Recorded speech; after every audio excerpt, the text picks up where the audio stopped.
100 ans ou 100 ans? Le nouvel âge commence maintenant. Il illustre l'aptitude à libérer l'esprit de l'illusion du temps.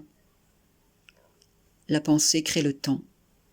Lorsque le mental est silencieux, les notions de passé, présent et futur sont absentes. Ce n'est que lorsqu'il se réactive, dans l'état de veille ou de rêve, que ces notions reviennent. Vivre 100 ans et non 100 ans, c'est se libérer de l'emprise de la pensée. La pensée a pris le pouvoir. Elle s'arroge le droit de guider les états d'âme, les faisant osciller entre joie et chagrin. Avant de pouvoir se libérer d'une chose, il convient d'abord de la connaître. Pour la connaître, il convient de l'observer. Comment pourrait-on observer quelque chose si on est cette chose? L'observation amène ainsi à réaliser que nous ne sommes ni l'observé ni l'observateur, ce dernier étant lui-même observé. N'étant ni ceci ni cela, sur quoi repose donc notre sentiment d'identité? Tel est le but de toute quête spirituelle. La nouveauté à laquelle invite le nouvel âge ne peut jaillir du passé.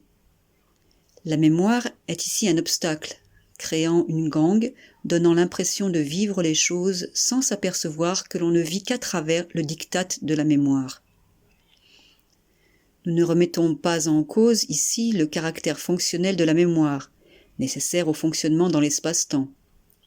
Mais nous remettons en cause la distorsion qu'elle induit, qui fait confondre le passé avec la pensée du passé, le futur avec la pensée du futur, et le présent avec la pensée du présent. Tant que cette confusion n'est pas levée, il est illusoire de vouloir vivre au vrai sens du terme, c'est-à-dire dans la dimension intemporelle de l'être.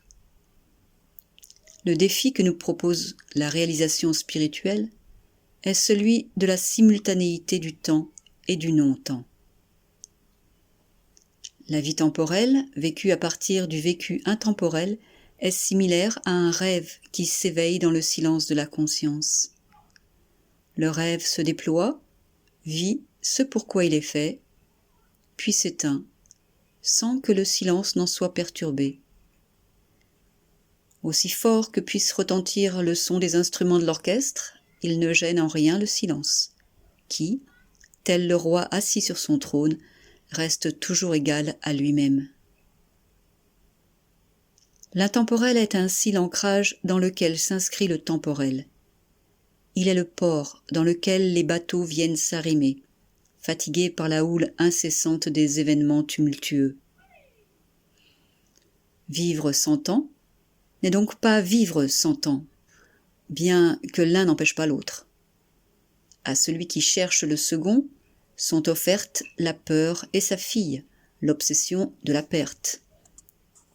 À celui qui cherche le premier sont offertes la joie et la confiance. Comme une table bien fournie d'abondance, le grenier de l'univers offre à chacun les mets dont il raffole. Pour les uns, des mets temporels qui n'existent que le temps de l'instant. Pour les autres, le nectar intemporel qui se rit du temps. Voyons donc où nos goûts nous portent et réjouissons-nous de la faim ainsi apaisée.